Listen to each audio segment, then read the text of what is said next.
It's Lady Kim, and welcome to my podcast.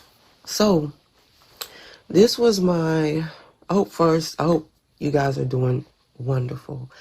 I wanted to share with you my first time doing the 21 Daniel fast. Ooh, baby. Ooh, it was rough. It was, I would say the first 2 to 3 days were the hardest. But after that, it was, because I used to be a vegetarian, and I was a vegetarian like a year at a time, and I did it twice a year at a time. So eating just veggies and fruits is was something familiar to me. But after you go so long with eating meats and chips and kind of eating a little on the unhealthy side, to go back to eating nothing but veggies and fruits, oh. I used to think my mistakes was who I was. The devil is a lie, killing all that he loves. Used to walk around the world with a bunch of pain. Ain't what I wanna be, but I can't complain. Used to think my mistakes was who I was. The devil is a lie, killing all that he loves. Used to walk around the world with a bunch of pain. Ain't what I wanna be, but I can't complain. You can't tell me that my God ain't real. I don't care how they feel. Yes, I got a testimony, cleanse me like he chlorophyll. Taste the fruit, no orange peel. Those first 2 3 days, I think, is your body like, what is this? What are you feeding me? And your stomach be crazy, you be tired, baby. So I wanted to share that experience with you guys. And for those 21 days, I journaled. So I'm going to share some things in my journal, and I'm not going to share everything because some of the things are personal, for one. For two, some of these things are still brewing because I'm currently on a 3-day fast right now as I'm recording this, because I'm not sure when I'm going to put this out. So pretty much looking at my journal and my notes, day 1, 2, 3 was I had some annoyance, some things that annoyed me. So I continue to be in prayer. So what I wanted to share with you, I was reading, this was day 4.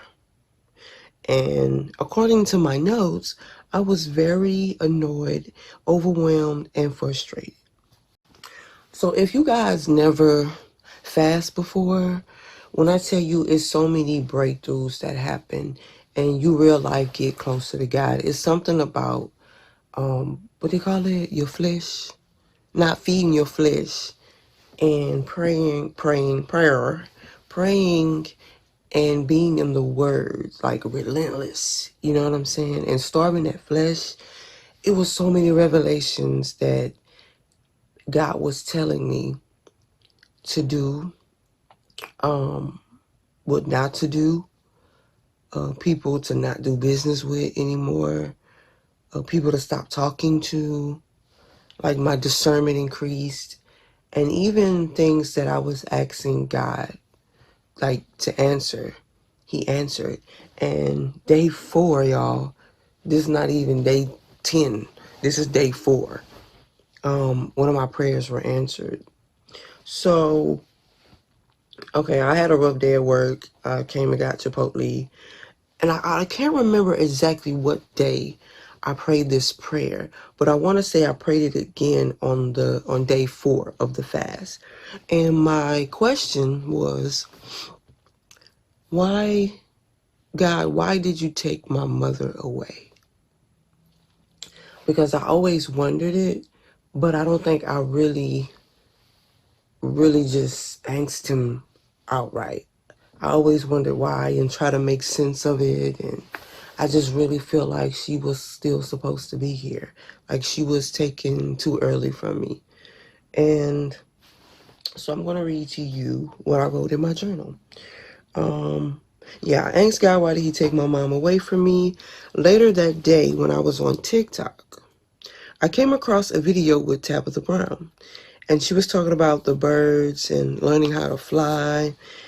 And that, okay, I'm going to just, because I was writing, I'm going to just tell y'all. So when I asked him the question later on that day after I came home from work, I'm doing my normal after work scroll on social media. And I came across a Tabitha Brown video.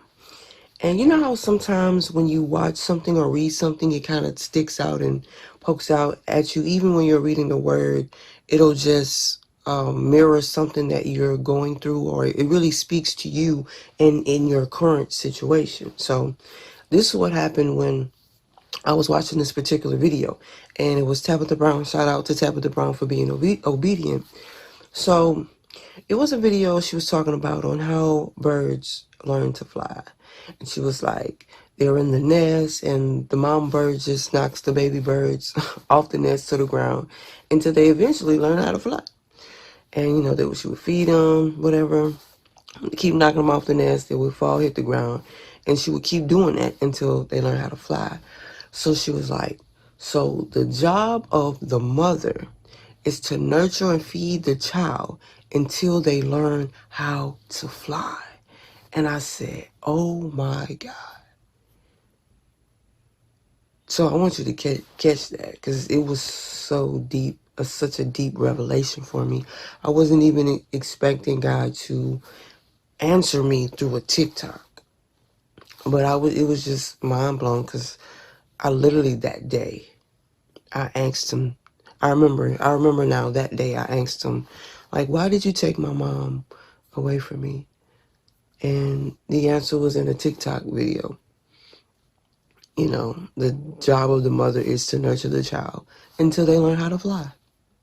So that was a prayer that was answered the 4th day of my 21 Daniel fast. And that was day 4. So the next day, day 5, it was some things that I journaled down that I was frustrated with. It was an assignment that God gave me to do. And I was becoming frustrated with it because I felt stuck and stagnant. Baby, they always trying to take money. Apple Pay really be taking money. I'm sorry. Notifications, stop being distracted. So it was an assignment that God gave me, and I was starting to feel stagnant and stuck. Because I'm like, so what do I do? How do I do it? And, you know, that can be a sort of a procrastination, or it could be like the spirit of, you know, delay and confusion, try to get you to draw it out longer. So I was having some issues with that. Now, day 5, this is what I wanted to say.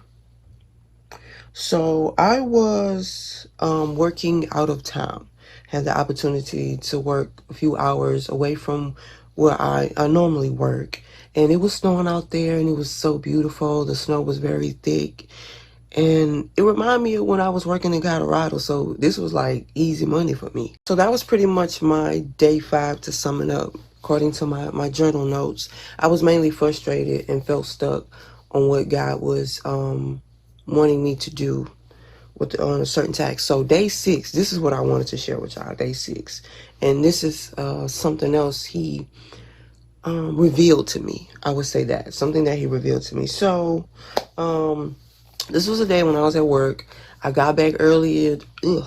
I got back earlier than usual. And I was like, okay, I'm going to go to the ATM. I'm going to get cash and put it aside for my dentist appointment.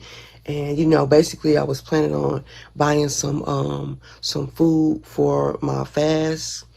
Because I was buying bit by bit to make sure like my fruits and veggies don't spoil, because I had to end up throwing away some fruits because I was buying so much at a time. So I started to buy them a couple days at a time. So anywho, I get off early. I'm excited. It's daylight outside. I'm like, okay, we about to get stuff done. And I was really frustrated with my place of employment because I was always getting back at like 7 o'clock or sometimes 8. And it wasn't even peak season, and I'm getting back late. So I was frustrated with that, and I see that numerous of times in my journal. So anyway, I get back early. Water break. So I get back, it's still light in the sky, I'm excited. So I pull up to the ATM, and for some reason, it's not giving me my money. So I'm like, let me check my balance. So I check my balance on my app. I'm like, well, I got the money. I was like, well, maybe I pressed the wrong button. So I did it a couple more times, and I forgot the message that it was telling me. So I'm sitting here, I'm mad, I'm frustrated. I'm like, okay. So I pull up and I park and I call customer service. So as I'm calling customer service, I'm looking at people pulling up in the ATM and they getting their money. So I'm like, well, wait a minute. I'm on the phone with customer service. They was like, okay, we're going to try to reset or do something. And I'm like, okay, so by this time there's other cars in the drive-through ATM. So I pull up behind them and I'm literally seeing the ATM spitting out money to them and them getting the money and pulling off. So I'm like, okay, well maybe it was some type of, I don't know, mysterious circuit, electricity field, Bluetooth corruption, scepter down or something like that. I'm thinking of everything because I'm like, why would it not work on me and everybody else getting their money? So I put up to the ATM with customer service on the phone still. And same thing, nothing happened. So I attempted a couple more times and nothing happened. So I'm like, at this point, I'm getting a little frustrated because I'm like, yo, I done seen about 2-3 people get money out the same ATM machine that I'm trying to get. And I'm like, the representative reset something and she told me there's no type of hold or security fraud on my account, that my account will be frozen, not to be able to use the ATM. So if nothing's going on with my bank card and nothing's going on with this ATM, what's going on? So right now I'm like, okay, well just tell me where's the nearest ATM, where's the next one? She pulled up an address and I'm like, ma'am, that's where I'm at right now. So I'm still being kind and respectful to her because a lot of times we have a habit of getting upset at a person that we're talking to when they're not the issue, right? So, she's being nice and patient with me. I'm being nice and patient with her. So she redirects me to another ATM that's maybe 5 minutes away from where I was. So I'm like, okay, thank you, bye, bye, bye. So at this time I'm driving and I'm like, okay, God, because obviously you're trying to communicate. This is happening for a reason. And in this moment, instead of me being frustrated and being mad and upset, I need to know why this is happening. Why am I not able to get my money out the ATM? I'm not trying to spend it on something stupid. I'm not trying to eat it up. No pun intended. I'm trying to get this money for my dentist appointment. That's it. Because for some reason, I like paying cash for my doctor's appointments and my dentist appointments. So anywho, as I'm driving and praying and talking to him, and I'm asking him why, like, what are you trying to teach me in this moment? What is it? You know what he told me? The scripture of be anxious for nothing. I said, oh. Because, baby, when I tell you I was anxious, I said, okay, be anxious for nothing. I get it. Okay. So I was like, okay, I'm not going to be anxious for it. I get it. If I don't, I just come out another day or actually go into the bank and get my money whenever I have an off day or whatever. So I pulled up to the second ATM, do the same thing. At this point, I'm not anxious. I'm like, whatever happens, whatever. Baby, that money came out like that. I said, ooh, I got the message. And it reminded me of other times where I was anxious or I was overwhelmed. I was so frustrated. I was annoyed. And I realized in those moments, I was being anxious. And the scripture does say, be anxious for nothing. So if I'm not anxious for nothing, I'm not going to feel overwhelmed. I'm not going to have anxiety. I'm not going to be, of course, anxious but overwhelmed. It was another word I just said, but I'm not going to be that annoyed. I'm not going to be those things because when you think about when you are overwhelmed, annoyed, you have anxiety, you are being anxious for something. So if you're not anxious for nothing, you won't have those feelings. You won't get a mental block. You would see with clarity and have discernment because when our clarity is fogged up, we tend to make the wrong decisions. We make bad decisions with anger. So we need to focus and see clear. So don't be anxious for nothing was day 6. So my warfare on day 7. So this is actually the day I went to Macon, Georgia, and Eatonton, if I said that right. When we had it was like the first snow day of Georgia, not the recent one that just happened, but the one that happened on the 11th of January of this year, and yeah, so I had fun in the snow. But on this day, the warfare was, for some reason, I was I was highly offended with all different groups of ministry that I was involved in. Like and I was like, I've been doing much better with offenses. So why am I feeling so easily offended with this ministry, that ministry? It was like every last one of them, y'all. It was something that was either said or did that I was taking greatly offense to. And of course, me being a reflective person and just wanting to walk better with Christ, I had to reflect and just ask myself, like, why am I so offended? So I pretty much just sat down and thought about why I was offended and realized that with some of those, it was definitely the enemy to get me away from people who really cared and loved me for real, and who were tied to my purpose. So if anytime you're offended, especially by someone who is not only a believer but a follower of Christ, you have to ask yourself, are they telling you things out of love? A discernment. That's when the discernment creeps in. And you have to be discerning of people, because not all people that are in ministry are for the Lord and follow the Lord and will lead you in the right path. Trust me, I know. And like I say, I was offended across the board. Some of the offenses was, I feel like it was God trying to get my attention, like, hey, you're not even supposed to be over here, because they don't have good intentions. You know what I mean? On the other hand, like I said, it was the enemy trying to get me to move away from people who have good and great intentions and that are designed and assigned to me and my purpose, and vice versa, me helping them with their purpose. So as I was looking at my notes, it seems like my numbers were a little off, but so this is around day 8, I'll say. This was a Sunday. We had church. As I was headed to church, excuse me, as I was headed to church, I was feeling a little aggy. I didn't know, excuse me, exactly where it was coming from, but I definitely remember feeling aggy because I wrote it down. And I saw one of the church members, like, okay, so every time I put up to church, I'm blasting some type of music. Most likely it's like some songs that I'm mixing and mastering. And so I'm pulling up, one of the church members get out and dancing, and then I get out and I'm dancing. We dancing in the parking lot in church. We like, oh girl, let's go inside.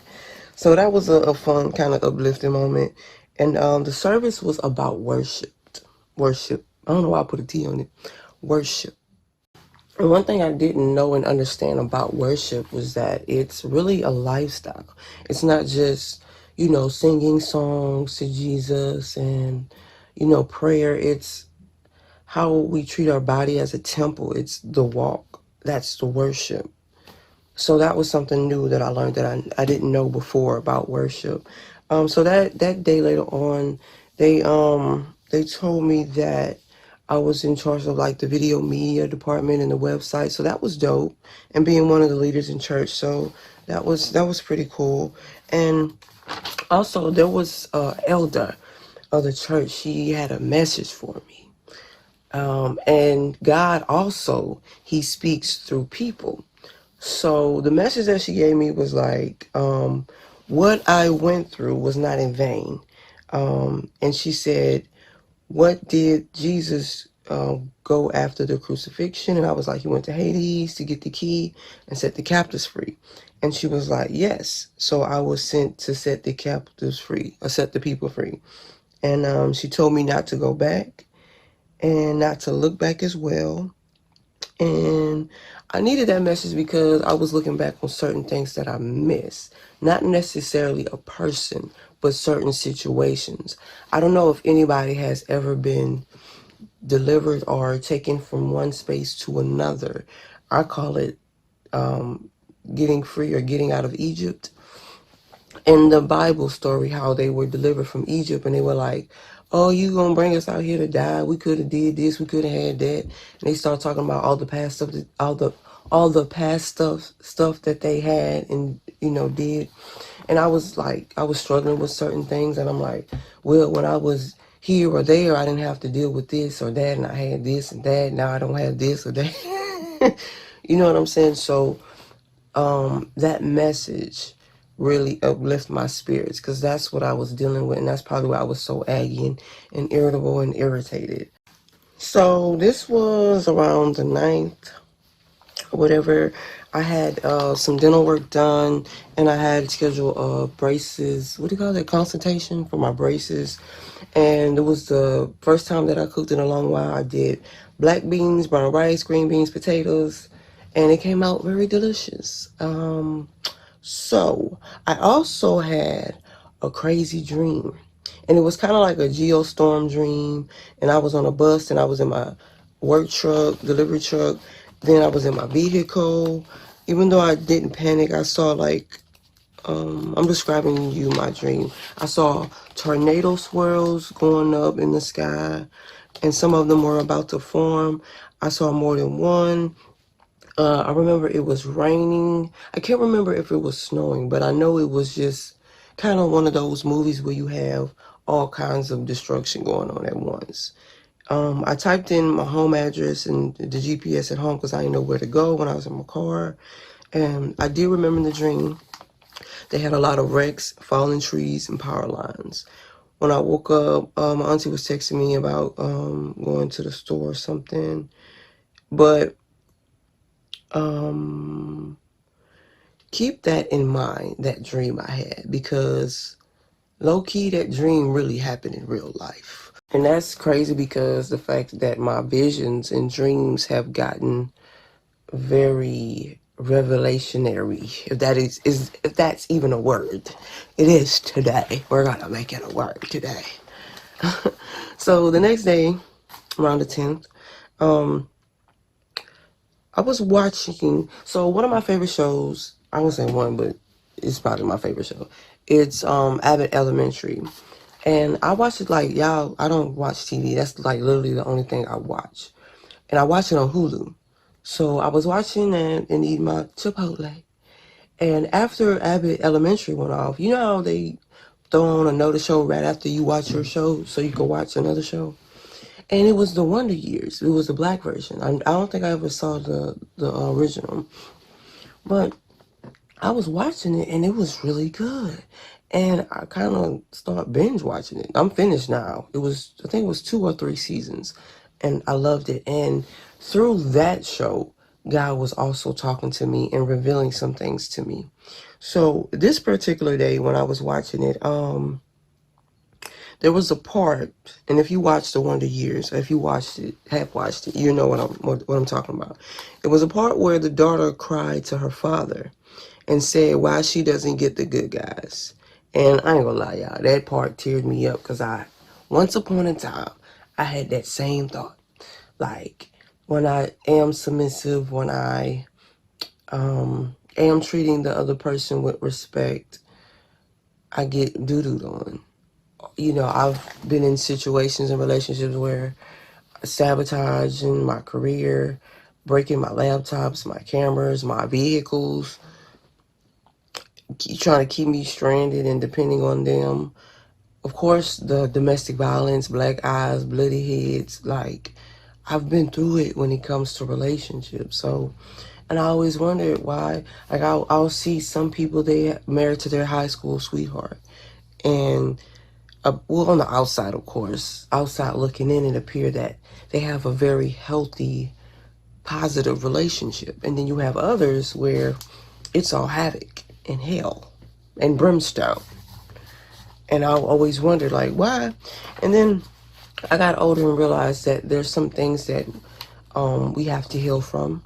And maybe it's us attracting those spirits in other people. But if we heal from that, then we can discern, hey, this ain't who you want to be with. You don't know what it is about this person, but it's somebody you don't want to be with. And also, there's been times where I've been discerning, like, this ain't the person you need to be with. It's a no. But I'm like, well, I don't see it with my natural eyes, so I'm going to still pursue this person or let this person pursue me. And every single time I ignored that discernment, it was havoc, hell, and brimstone. So I know now. You better trust that discernment, baby. It ain't there for nothing. Well, this is around the 11th, or yeah, I guess the 11th. And so another day I was very annoyed and upset with work. Just being overworked and tired all the time and not having enough time to do creative things and music and just finish things that God told me to do. And that upsets me because I'm not for working for the man, the white man, the black man, anybody. And I'm not able to be fulfilled in my personal life, you know? So I was once again upset about that. And there was something, a business ventureship or partnership or whatever you want to call it, that I saw. They posted a flyer, and it was something that we talked about a couple days ago. And they posted the flyer. I wasn't on it, and I'm like, hey, are we still doing this? Because we've been talking about this venture for months. I feel like this was something that should have been said on the phone. So I'm looking at the flyer. I'm like, immediately I heard the word, and they're probably gonna watch this. Immediately I heard the word danger. So I'm like, how was that danger? So once again, I begin to pray and ask God, like, what are you trying to tell me? What are you trying to tell me? And I even brought it to my pastor because they do say, seek wise counsel. I also heard that. So it was something in my gut. And like I say, y'all, the discernment when you on a fast, especially that 21 Daniel fast, the discernment is just, it's big. It's big. So I was talking with my pastor and we were talking about it. And of course I prayed on it. So later on that day, after I got off work, it was a Wednesday, so Bible study. And I want to say, was this my first Bible study with them? Oh, no, I think this might have been my second Bible study with them. So the message of Bible study was about fruits. And the fruits of people and the foundation, it was in Luke. I want to say it was Luke. And the message brought tears to my eye because it was a word. And if you don't know that passage, it basically talks about the fruit of people. You might hear people say, oh, if someone's good, you know them by their fruits. What does that mean? So good people, I don't want to say good people can't do bad, but like people who are of Christ, you know, the body, like for real, not the fake ones. Good is going to come from them. Their fruit, that's their fruit. Now, someone who is bad, evil, and have those evil intentions, they're not going to produce good fruit. An apple tree can't produce an orange. An orange, was a vine tree, can't produce a pear. So if someone is bad with evil intentions, what they produce will not be for good. It may look good in the beginning, but it's not going to produce anything good in the end. So you have to sit back and see, hey, does this person, what type of fruit does this person produce? And I'm looking over the amount of time when I first started with them, even though there has been a lot of offenses that I have prayed about and looked over, some offenses you really have to reflect on and say, hey, is this God telling me something? Or is this the enemy trying to pull me away from some people that are aligned to my destiny? So being that I heard the word danger, and there's been a plethora of other things that have been brought to my attention in the spirit, things that have occurred in the past that I've been kind of, and then just really feeling in my gut that just being in that environment and around certain people, it just don't feel right. And I would hate to build with people, especially in ministry, if it don't feel right in my spirit. How you gonna build with people in ministry to be in the body of Christ, and it don't even feel right in your spirit? That is a word. I hope somebody caught that. And I'm pretty sure you've had questions about the intentions of certain people around you. Baby, the fruit, pray for discernment and look at their fruits. What are they producing? Evil, mean, bad people cannot produce good fruit. Once you know that, you can easily discern people, whether they're your spouse, your family, your friends, people that you work with, your employees, business, ventureships. This is important because you never want to be yoked or in business or in partnerships with people who are not, I'll say kingdom mind because I'm in the kingdom. So I say kingdom mind. But y'all, if y'all don't have like the same goal and the same plan, and if it ain't kingdom, if it ain't in God's will, if it ain't in God's will, bottom line, I don't want it. You can keep it. It is yours. I'm so serious about my kingdom business. So that was a big revelation because I've had that question if I should still work with such and such and so and so. And it's been a few people. And God just revealed that day. When I tell you Bible study went so hard, to me, I felt like Bible study go a little harder than Sunday services sometimes. But that was a big revelation because I like just prayed on this. Around the day 12-ish, this was a Thursday, after the Bible study. Yeah. So at this day, so if anybody is like a delivery driver, and for the most part, we don't really like people riding with us. I'm gonna be real with y'all. Even if you're like a trainee, it's nothing personal. It's just when you're so used to being in your own space. And then I was on a Daniel fast. I had gas. I don't want nobody to ride with me. You probably don't even ride with me. So yeah, I didn't really care that they stuck me with somebody. There was one girl though, she was dope, and I was training her. I wouldn't mind having her back on my truck, but it was somebody else, was new. The vibe was kind of weird. I was like, okay. I don't want to talk negative about her. I'm just gonna say that I don't want to say she was slow. She remind me of like Ditsy Dinya, like the blondes. She was given that, and it was funny because it was some things that I was telling her, and she was like kind of.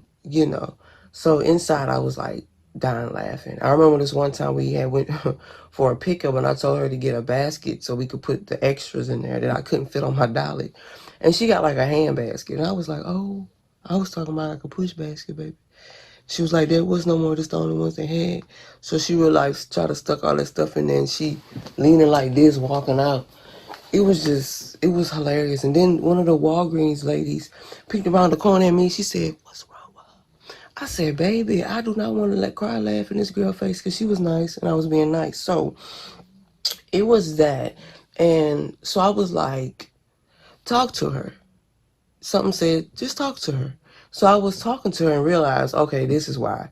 She was young. Like I want to say she was like 20 years old. She was in college. She didn't know what she wanted to major in, or she was going to college or something like that. She didn't know what she was going to major in. She didn't really know what she wanted to do with her life. So I started to have more empathy and not be so judgmental. So that kind of kicked me being kind of judgmental and being frustrated with people when you don't know their story and what they're going through and where they're at in life. Because I know that, especially for me in the past, I've gotten impatient with people, but I don't know because, okay, everybody's not going to see things the way you see them. And that was something that I had to get over. Everybody's different. They have different experiences. But one thing that you want to do is just talk to them, find out about them and why they are the way they are. And it starts to make sense. And I have more empathy because I'm like, oh, she's just a baby. Oh yeah, by the way, that particular girl that they had riding with me, turned out to be the owner's daughter. So that's another key point because I'm gonna bring y'all back around to that. When I got home that night and I was watching the Wonder Years, it was something else that stuck out to me when she was talking to her son, because they brought like some naked magazines to school trying to be cool, and he got caught with it. So she began to talk to him, but it was the way that she had patience for her son and was just explaining to him, because they were hers, but it was just the patience she had with him. And I was like, I remember when I was step parenting, I was like, I missed the mark when it came to patience. Like I missed the mark with some things. So it just made me be more humble when dealing with people, definitely dealing with the youth. And like I say, that whole day was just learning, and that's one of the things I was fasting for, was patience with people. So by me being out in the field with somebody and having to be patient with her, then watching something on the Wonder Years, how the mom was so patient with the son and just sat down and took the time to explain. And I know a lot of times for the ones who have kids, you tend to yell, scream, holler, fuss, and just go off when all we need to do is sit down and talk to them and communicate with them. So that way they won't be so scared or ashamed to come to you when they really need to. Because that was my case growing up. I was scared to tell my mom certain things because of how she may have overreacted on certain things. Even though she always told me, don't let nobody blackmail you, don't let nobody tell you not to tell me, or they gonna hurt me or something like that. But still, I was like, yeah, I hear what you're saying, but I also see what you're doing and how you coming sometimes. So I want people to take that with y'all and keep that in mind. This was Friday around day 14-ish, you know. So once again, they had the girl. She was riding with me. We finished early, but they wanted us to help with somebody else, so we did. We still got back at a decent time. Now this day, it was Tiffany Buckner's. I don't know if you guys follow her, but I'm in her mentorship program as well, and I think it's Vision University. So anyway, she was having her online deliverance. So I don't know if you guys ever did or been attended a online deliverance or just deliverance in general. So it's basically where they cast out demons. And I said, you know what, I've been doing good, but I know a lot of times our purpose or destinies can be kind of held up because we're not right. And there's certain things that our character needs molding and work on. So I wanted to make sure that I'm spiritually right before I, start helping for real, even though I'm helping now, before I get on that next level that God is preparing me for. I want to make sure that I'm good, right? So I was like, I definitely would love to do every deliverance that she has. So this was my first time attending her deliverance, and it was like thousands of people. So we got on the phone call first, and of course you had people being disobedient, not follow the rules, talking. So we eventually shut down the phone call and we just went to the Zoom, and they had two groups of the Zoom because it was only so many that could fit on the Zoom. Oh, that water good. It was only so many people that could fit on the Zoom, so we began to pray. So first she did send out like an instruction email about what to expect. Also, they had like classes and videos she wanted you to watch before you attended the deliverance, because it's, it could be a serious matter, right? Especially if you start to manifest. So it did come with instructions, written instructions as well. And so we started with prayer and worship, and they were ministering to us. So that was great. They had a lot of other ministers on there, as well as Tiffany. And when they started, it was like the third thing they called out.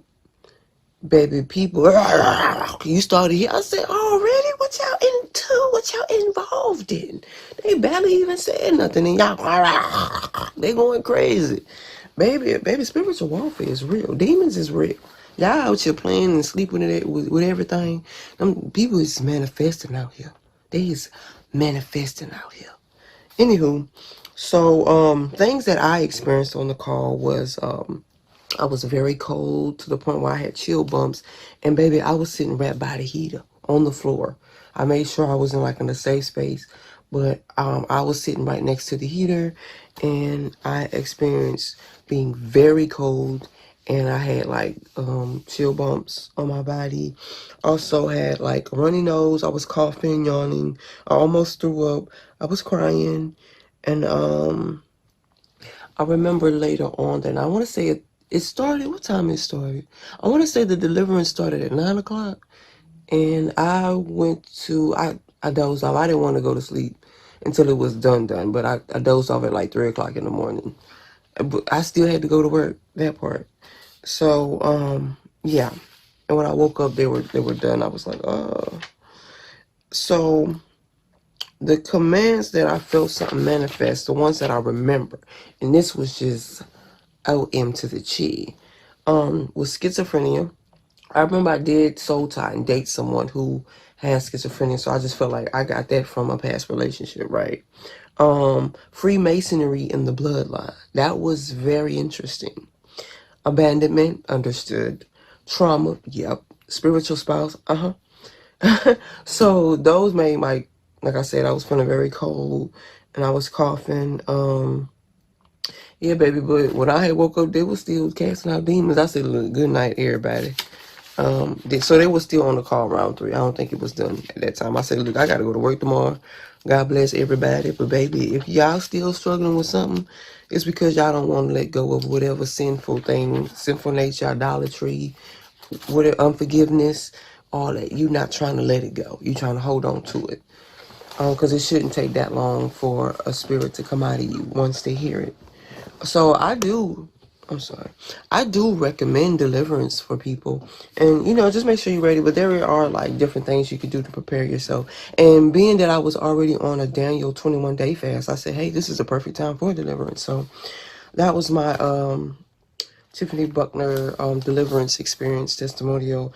And that was around the 14th day of the Daniel fast for me. So the next day was pretty much a regular day. I was in my truck by myself. It was a Saturday, and I scheduled my first video shoot of the year. It was going to be on the 27th. I scheduled it on the 27th, which is my mother's birthday. He eventually rescheduled it to when did we shoot? We shot before then. That's all I know. We shot before then. And what else happened that day? Yeah, that's not really interesting. So there was something else. It's personal, so I'm not going to speak on it because it's kind of still developing. I might eventually come back out and say it, but it was something that I was working on and doing, and I had a setback from that. And just learning when if something is not working out, to do something else that needs to be done and check something else off the checklist instead of being upset about what's not working out at the time and not causing that to get you hindered up with not being obedient with something else. So that was that lesson for that day. Now this is around the 18th. It was a Tuesday on the 21st of January. The day started out great. This is when they had their, I think it was a state of an emergency that they were going to call on the south of Alabama. I think Georgia went into it. So this was the snow day. Like I say, it was January 21st. It was a Tuesday. And we finished at a great time. The girl, she was in my truck again. We finished at a great time. We were pickup exempt, if you know what that means. Basically, I didn't have to wait for my pickups. I could get them early and, head back. So this was about 2 o'clock. We were headed back to Georgia. And we were taking 280, but all of a sudden we came to a stop. 280 was like jam-packed. And the snow at this point was coming down. So we're looking out the window like the snow getting kind of thick out here. And we ain't moved. So apparently there were some 18-wheelers that, what's it called, jackknife? And they couldn't make it over the hill. It was a few of them. And baby, when I tell you, we were on 280 around 2 o'clock. We did not get back until like 12 o'clock, if not 1 o'clock in the morning. Now, understand that this was definitely a test, right? So she was on the phone with her dad, and he was telling her that he was on his way to come and help us, because it was only me and maybe 2 other people that I knew of, so to speak, because one guy, I didn't really know him, but he was in like a terminal close to us. The other guy, I knew him. He was at our station. She was with me, and there were some other people, but they turned around and took another road. So they got back fine. It was just us that was out here, 4 people. And baby, when I tell you, I saw cars in the ditch flipped over. I seen 18-wheelers turned all the way around on the side. I seen 18-wheelers in the ditch. Baby, there was a corner out there late on that day. So as we were waiting for help, which they talking about the National Guard was out there, they weren't out there where we were. We were literally stranded out there. And I was on I think I was in the church group chat, and they decided to call me, and we were on video call. And big shout out to Glow, man, because baby, that's all I could say. I needed to laugh, and we were just having so much fun and laughter in the video chat that my nerves wasn't even bothering me. That's why community is so good. They like to doodle on church, baby. Find you a good church, baby. Find you some community. That's gonna be a whole nother podcast. But find you some good communities, baby. And so that was a pretty scary experience. I remember when he eventually got to my truck, all of a sudden my truck started sliding and moving to the point where they told me just to stop. And the owner of the company, he came with his just a pickup truck, and he hooking up the truck, the P1000, to his pickup truck. And we switched turns because she was used to doing this. Her dad was training her to do this before. Like, she did this before, right? So she was behind the wheel. I had to get out and hold the rope between the P1000 and the pickup truck and walk beside it in the slippery slow and black ice, while there's an 18-wheeler behind me and a big ditch on that side. So I'm like, this is a movie. I am in a movie. So we finally, at this point it's nighttime. So we finally got out that spot we were in, and we were going to turn around and go through, I think it was LaGrange, or something like that. So one of the FedEx employees, he got down the road faster than I did, and he waited on me so we could all kind of leave to go back together, just in case something else was to happen. We would have help. And baby, so as I turned, I'm sliding and whatever, I'm going down that road, and guess what, y'all? There is another accident and a road blockage. So we like, bro, it's nighttime. Are we ever gonna get back home? Ever? And like I say, it's even more cars in the ditch, cars, lights blinking. People, when we were first stuck on 280, they were getting out their cars and just walking. I'm like, where y'all going, baby? This is interstate. This is 280. Ain't nothing out here. And it was somebody actually came, they pulled up on the interstate the wrong way to get the people on this side. So they parked their car and they walked across the interstate, and the people drove back home on the wrong side of the interstate. Baby, when I tell you, if I ain't finna be out here was what I saw, that was what I saw. That was them. So anywho, I'm going back up the other way. We turned around at this point, and there's another block. There's another 18-wheeler. We can't move. So at this point, they're like, well, see if we can move the trucks to the other side. Now, the other side is like a big ditch over there. So keep in mind, you talking about being in a P1000 gliding. Like, we don't have, these roads are not treated how the roads were in Colorado when I used to drive in the snow. That's nothing. But down in the South, especially in Alabama, they did not treat those roads. It's like they real life left us to die. And I'm like, okay, bro, this, I don't know about all this. So it wasn't until this point that I got a little scared. I wasn't even scared the whole time. And the reason why I got kind of shook up, as I'm driving the P1000, my truck is veering this way at first by the ditch. And I said, oh no. And this wasn't no regular ditch. This was like a ditch, like a big, big ditch. Like you could fit a few 18-wheelers in this ditch, like stack them. That's how deep it was. So I was like, And then there was already a car in the ditch. Baby, who? So I'm going this way. I'm trying to turn my truck the opposite way, the other way. And there's a rail and a truck right there. It was the owner's truck. So I accidentally, well, when I hit the brakes, it kind of just slid and hit the owner's truck. So it did leave like a little dent in there. And I was like, I don't want to drive.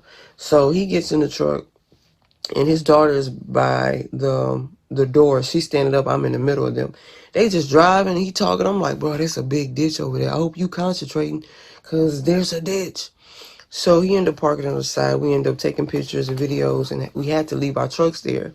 And he was just going to ride us back home. And there was a corner out there and everything, y'all. So somebody actually lost their life. There were older people who had to be rescued because they were scared to drive. And baby, I don't blame them. Because if me, all the days that I've driven state to state, like no problem, no issues, even in the snow. Like I say in Colorado all the time, I've driven in the mountains, no problem, no fear.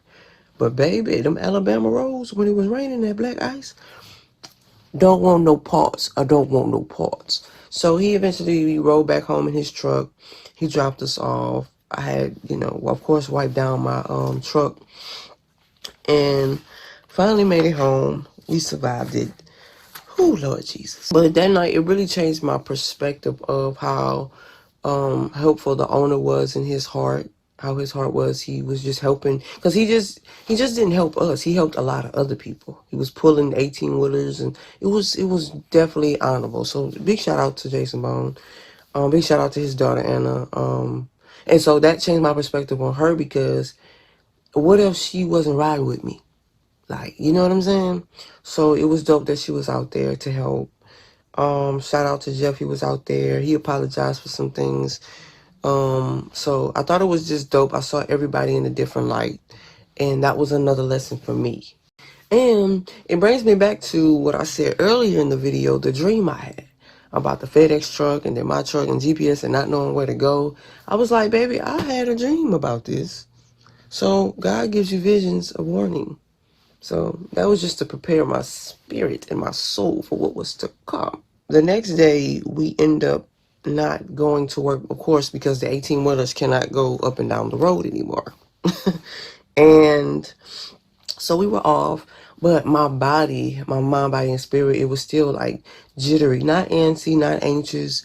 I real to this day, I still can't name what was going on with me and what I felt, because I just felt weird. That was the word. I felt weird. I even told my pastors, I was like, I feel weird.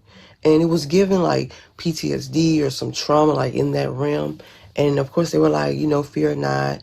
And it was like, of course I prayed on it. It was like, what's going on? So after that day that everybody had off, they wanted us to come to work the next day. And I was like, could I get another day off? Because I felt it in my spirit. Like I just wasn't ready to go back to work just yet.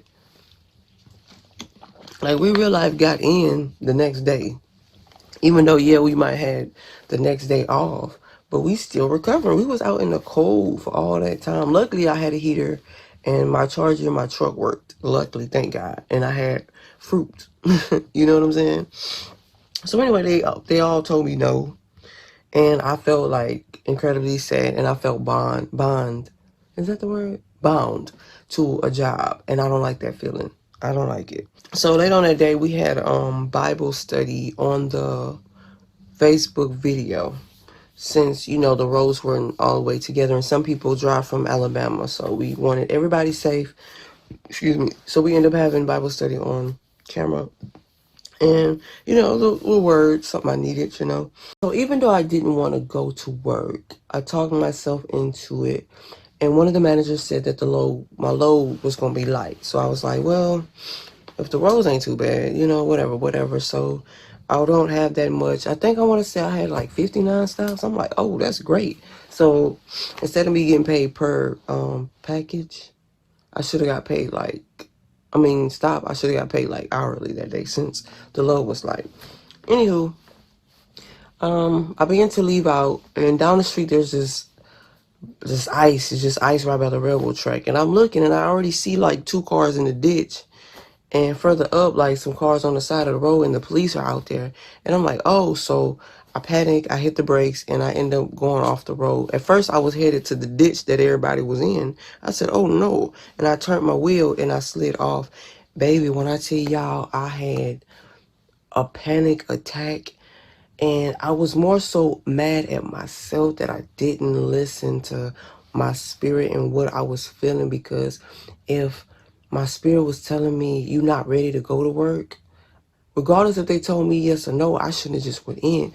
But there was a lesson in that, and it revealed that these people don't care about you. This company don't care if you was to live or die. Baby, I almost died twice that week, bruh. Nah, you talking about PTSD trauma. Baby, I had a panic attack. I was crying. I was angry. The police officer that came to me, She had no empathy skills whatsoever. She wrote me a ticket and sat it in my lap as I was crying, like, whatever N-word. The other manager came out there. He was okay. The other one, he don't know how to deal with stuff like that. And it was just a real life, nobody cares for you here. Like, for real, for real. Or at the ones that was outside at that point. They don't really care for you. Baby, you could have possibly died when you was on 280, and you could have possibly died then. Luckily, God sent you off the road even before you got out. So you can only imagine how some of them roads would have been when you made it to Alabama, if you would have made it to Alabama. So it was a blessing in disguise, but I was definitely triggered. Definitely triggered. So I was shaking. They had to walk me. You got all my stuff out the truck and brought me back to the station. I called my auntie. She came, and I just followed her because I didn't want to leave my car there because I'm like, I ain't trying to come back here for my car. I want to drive my car to the house. So I ended up driving my truck to the house. I followed my auntie, and I felt better. And I went home, calmed down. But that was a traumatic experience, and it taught me to, hey, baby, listen to that. How you listened to it before. Just because, how many times, I bet there's been a lot of times where we heard, don't do it, and we did it, and we end up suffering the consequences. Can you imagine how many people have died like that? Because they didn't listen to the Spirit or the Holy Spirit or God telling them, don't do that, don't go there, don't be with that person, and they did, and they end up dying by that person, or dying going with those friends, or just end up in jail in a bad predicament situation that is hard to get out, or they just didn't get out that situation. So that taught me to, hey, that what you felt right there, you should listen to that. So listen to the Spirit, listen to that gut feeling. It's not there for nothing. It's trying to protect you and help you. I can't remember exactly what, because it's the 21st, but it's somewhere around there. It's Friday, the day after all that happened. And it was a pretty chill day. This was the day I had to do my video shoot because he changed the dates. The date that I wanted, which was the 27th, he was going to be out of town. So it was like last minute. I posted it. Shout out to Glow. My church members, they showed up. We had a great time. I really enjoyed it, and I felt like I'm moving closer towards, being my obedience and getting things done. And of course, the podcast was on my mind too.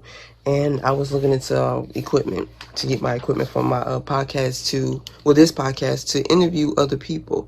Because I could do it by myself, but there are some people that I have came in contact with and encountered beautiful testimonies. And I really want to share that and get that out to the world because they're going to change lives. You guys are going to see when I bring them on here, is and will. They're going to change some lives, and I'm so excited for you guys to hear their testimonies. This is Saturday when we actually did the video shoot. Friday is when he was telling me we had to do it on that Saturday. And because I had to do my hair, cut it and re-dye it, pick out something to wear, and kind of get a storyboard. So shout out to Big Cousin. My cousin came too, Candace. Shout out to her and my Glow Church members. So I did experience some warfare when it came to my video shoot. Of course, you gotta have that warfare. It ain't fair without warfare. So I GPS because I only been to the Riverwalk like one time when I was scouting. Friday I was scouting different areas that I wanted to shoot, and I went to the Riverwalk and I took pictures of the area that I was in. I was like, oh, I could shoot this scene here, that scene there. And I did scouting, because I went to college for video production, so I kind of know how things work. And I was like, this is so cool. I get to scout for my video shoot. And I'm out there looking around. It was pretty cool out there. So the day of the shoot, I was GPSing the Riverwalk. Baby, it took me to a whole nother river. I say, wow, I'm glad I left early. And then I realized that my pants, like by the cooter part, it was split. So I got a big hole in my pants. And I'm like, man, I left early to get some thread or what's it called, those clothespins? But I'm like, having a clothespins right there might not be the best idea. But so I found this Dollar Tree And I got those clothespins. I got, if I'm saying clothes, I think it's clothespins, like the metal ones. I got those. I got a stapler, some staples. I got some thread. If I would have had enough time, I would have just threaded together. I know how to, sew up something. But I ain't have a lot of time. I'm literally driving to the shoot, right? So I got that. I'm in the car. Like I said, when I GPSed it, I ended up at the wrong place, but they did have a spot where I was like by myself. So I'm, taking out my jacket, and it was like a all-in-one. So I had to take the top part off. I'm in the car by the, stapling up the middle part, making sure it looked decent. And I fixed that, and I'm headed to the correct place. At this point, I'm headed down there, and I'm like, wait, I left my Bible. Because the Bible was one of the props, and I wanted my Bible in the video. So I had to go all the way back home, get my Bible, and drive all the way back to the shoot. Like I say, luckily I left out early, so I wasn't late. I was there. I waited on the videographer for about a few minutes. He pulled up. We found parking in the parking garage, and we started to shoot our scenes. Well, my solo scenes. My cousin Candace, she pulled up. Thank you, Cools. You know.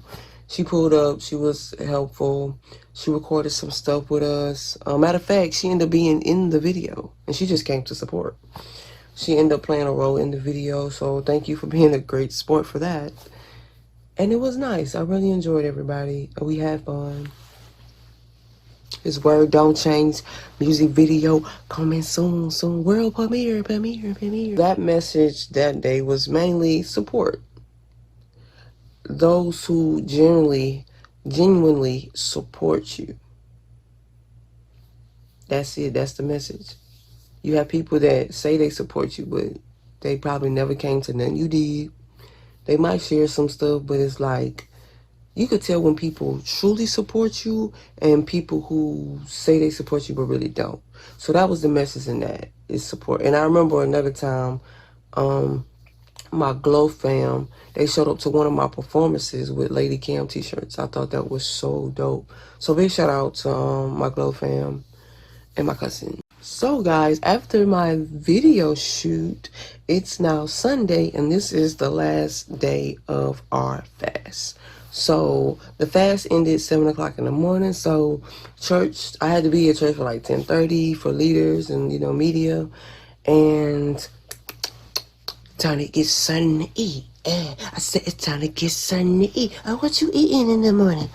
So I went to the Waffle House. I got some scrambled eggs, grits, and bacon. Then what did I have to drink? Probably water. I can't remember. Oh no, I had my McDonald's caramel frappe, no whipped cream and no drizzle. And that was, baby, that one. I said, whoa, man, I ate that food so fast, bro. By the time I pulled up at church, it was gone. It was good gone. So I want to say the message that we had in church was asking God to help us with our burdens, or casting away our burdens, right? At times we act like we can handle all our burdens, quote unquote, and handle everything ourselves, when we were created to help other people and vice versa. We're the body, right? The foot can't work without the knee bone. The shoulder can't work without the elbow. Like, you need the body, the whole body. So recognizing that, we can't do everything by ourselves, and that we do need people, community, help, and support, and we shouldn't try to do everything ourselves. And cast your burdens to the Lord. So let that be a reminder that you shouldn't try to do everything yourself. Now, it may start out like that, but eventually you're going to need a team of people, your circle, your people that are assigned to you and your purpose and your assignments, and vice versa, because you also want to be a help to others, right? You just don't want to be in a situation where, oh, it has to serve me. It has to serve me to a certain extent, but serve others. Serve others. There's nothing wrong with that. So that was like my whole Daniel fast experience. Now, I do want to follow up with the job situation, because in those 21 days, I had a lot of frustrations with my place of employment. So when I went back after that week, I went back that Tuesday. So the fast ended that Sunday, and I went back to work Tuesday. And I'm like, all right, I'm ready or whatever. I didn't feel the need I didn't feel it in my spirit that I shouldn't be working today. I'll say that. Because if I did, I wouldn't have went. Right. Okay. Because we learned to do. So that day was pretty okay. I did remember one of the managers though they were very disrespectful towards me. And I simply wrote him, and this is when you know you have the Holy Spirit, right? And the fruits of the Spirit that we talked about earlier, remember? He was being very disrespectful. I could have easily just went off on him, like, how we do it? The number one, the two, I am not the one, the two, or the three. Baby, that's what I wanted to tell him. But I was like, you know what? I'm better than that. I am so much better than that. I have grown. This fast is just, sending me humble and making me so calm. So I told him that I treat him with respect, and it would be nice if he could do the same. I remember that was my wordage. And he didn't respond to that. I'm like, okay, whatever. So I get back, whatever, and when I got back, I said, you know what? Because I've been thinking about this for a long time, and I feel like, I even brought this to my pastors. I was like, I feel like God is trying to remove me from working at that job because I wanted and I needed more free time to do my content, to do my music, to do ministry, and to walk in what God has called me to do, right? So I text one of the other managers, not the one that I had to tell him, hey, you could respect me, you don't have to disrespect me. I give you respect, give me that back. I text the other manager. I was like, who do I talk to about putting in my 2 weeks? Mind you, those days that I was off, I was filling out every application there was on Indeed. Baby, I was going to be it, baby. I was, what? You hiring? Yes. Hey, I was going to be it. Because like I said, I felt like God was pulling me away from that based upon what was, the 280 incident and then me sliding off the road and how they really didn't care. So, like I said, I filled out application. So I was like, you know what? Let me just put in my 2 weeks. Oh, I'm sorry. That day, I had a job interview. And I had to wait for a pickup, so I had time today. I ended up calling them people earlier because the time difference from Georgia to Alabama. I just wanted to make sure I had the correct time. So while I'm still on the truck, the lady, she called me back. She was letting me know where you called kind of early, but we could go ahead and do it now if you want to, because she was like, I'm the later interview that she had set up. So I was like, cool, we could do this. So I ended up calling her on the Zoom link. Babe, I got on and she said, no, not you applying for a job, being on the interview call while you still on the job. Is it okay? I'm like, yeah, I'm really just waiting. I had like a good 40 minutes to wait before I could leave. So what I'm going to do, sit there and wait till I get home? No, man, we got to do this now. So I ended up talking to them. It was great. They offered me the job. I accepted because it was going to be less hours, probably either the same pay, if not more. So, baby, I'll have more time. Yes. And I think I think today's society. Why I can't talk? Today's society, we value time more than we did, even if we have to take a pay cut, because time is worth more than anything. Just ask anybody that has ever lost someone like me. Time is everything. So anyway, so when I got back to the terminal, I text one of the managers, how could I put in my 2 weeks? Because I wanted to do it right. Because they did ask me, are you going to put in 2 weeks? Or I was like, I'm definitely going to talk to my manager. But I told them I also don't want to lose the position with y'all. And she was like, well, you have the position. It's going to be there for you. No need to worry. I was like, cool. So he was like, well, let's talk in the morning. I said, cool. Baby, why the other manager the next morning come to me? You want to talk to me? In my mind, I'm like, no. But I was like, oh, well, I talked to Rodney about it. But I was asking him, who do I talk to about putting in my 2 weeks notice? So he was like, oh, follow me. And he brought me away from, like, I guess where everybody was and talking to me outside the gates or whatever.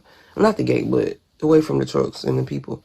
He was like, well, since you put in your 2 weeks, no need to string it along or make it any longer. I could let you go now. And I was like, I know he was being petty and mad and upset, but ain't nobody care. You giving me more rest. Thank you. So I was like, okay, that's cool. Is there a way that you can give me a pink slip too? He was like, a pink slip? I'm like, yeah, to why you're releasing me. He was like, oh, we'll schedule that Friday. Just bring in the clothes, your uniform, and bring the check. Oh, he was going to give me my check and, bring them my badge or whatever. So, anywho, I was like, okay. So, I went back on the truck to get my belongings. And some of the package handlers, I passed out my flyer, like, here. Anywho, I go home. It was a great day. I rested. I got up, got out, got some. I think I got Chipotle that day. I can't remember. Or some JD wings. I don't know. But then I thought, I'm like, that check, they probably not going to pay me a lot. So Friday came. I did that. I ended up having to take my auntie to the emergency room. She wasn't feeling good. And I ended up getting my check and my stuff. So, after that, I got my check. It was low. And luckily I had cash on me because when I deposited in my account, I wasn't able to use it right then. So I was like, bruh, here we go with this. Then I was like, calm down, be anxious for nothing. It ain't like you don't have it. You have it, you just gotta wait for it the next day. And so I was doing like Uber Eats and stuff like that. So that was going great with the Uber Eats here to make up for what they didn't pay me for. Because normally they would have just did PTO to cover those days, but they want to be petty and mean and greedy. But I did the right thing. And at times we do the right thing and we get I don't want to say the wrong answer or consequences. Like we end up suffering from someone's evil doing, from the bad people. And it's encouraged even in scripture to do good. Like, don't faint not because you're not getting the promotion at work. You're doing good. That doesn't mean do bad because you're not getting those results. Because, baby, God is the one that promotes us, not man. I mean, he does it through men, be the vessels, but he could whisper in anybody's ear to say, hey, pick this person. And, if they're obedient, if they're not, then he going to pick somebody else to do that. Choose this person. Elevate this person. Put this person on this platform. And that's why it's so good, because God sees all. So that's why it's so good for us to be obedient to his word and what he tells us to do. So like I said, I felt good because I did the right thing. And if God allowed this to happen, it must be for a good reason. And I wasn't tripping too much either because I was like, I got onboarding with my other job that Thursday, which would have been like the next day. So onboarding canceled. And then we scheduled the next week. So I was like, bruh. So I real life have to do Uber Eats. Uber and Uber Eats. Just to get some extra cash flow. With that being said, I end up almost feeling stuck and stagnant again when it came to the podcast and getting my equipment. Because that check would have been my podcast equipment check. So I got slightly upset with that and felt a little stuck. And I said, wait, why am I sitting here feeling bummed when I could just gas up my vehicle and make the money? So I ended up buying all the equipment. I can't wait. They should be in a couple of days, a day or two. I'm so excited. I already have the building, and like I said, I can't wait for you guys to hear these people's testimonies. It's going to be amazing. Definitely life-changing for them and for my viewers. So I know that it was a long episode, but I really had to share it to you guys. My 21 Daniel fast. And there was some other things in there. Because real life, I have 4 things that I'm on the breakthrough of. And they're all in the last stages. Like, can you imagine the warfare that I have been up against during this warfare? And some warfare is still going on now. Like, real talk. Faint not when you do these fasts. Is the warfare. Like, the warfare is probably like, 10 or 15% food. The rest of it is other stuff that is, for one, very annoying. They don't tell you that. And that's why it's so good to have godly people around you, that are filled with the Holy Spirit, elders, wise counsel, Like, I don't even take advice for people that don't even follow the word. You don't read your Bible, you ain't got no word for me, baby. You don't have no advice for me, baby. When it comes to spiritual things, of course. I know I'm saying a lot of ums and souls, but I want to say that was it. But just faint not when you do your fast. And if you want answers, if you struggle with like sinful things, and you feel like you just can't stop, fast. The 21 Daniel fast, fruit and vegetables only. Baby, things are going to break off your life. So I'm more impatient with people. My spiritual gifts of being a minister and being more bold in Christ and talking to people about Christ has been on another level, as well as the dreams that I've been dreaming on another level, and I'm starting to understand them more. So those are just some of the things that I was praying for breakthroughs on my Daniel fast. And like I said, there's 4 things that I'm on the brink of breakthroughs from. It's right there. So I'm still pushing for. I'm praying. Like I say, right now we're in a 3-day fast. And I'm very excited. The warfare does get intense at times. And yeah, sometimes I was so frustrated I had to cry. Yeah, so yeah, God already won the battle. We just should be on autopilot and being obedient to his word and putting on that full armor. So thank you so much, guys, for tuning in. I hope you learned so much from this. I know it was long, but I love you. Take care. Peace. See you next time.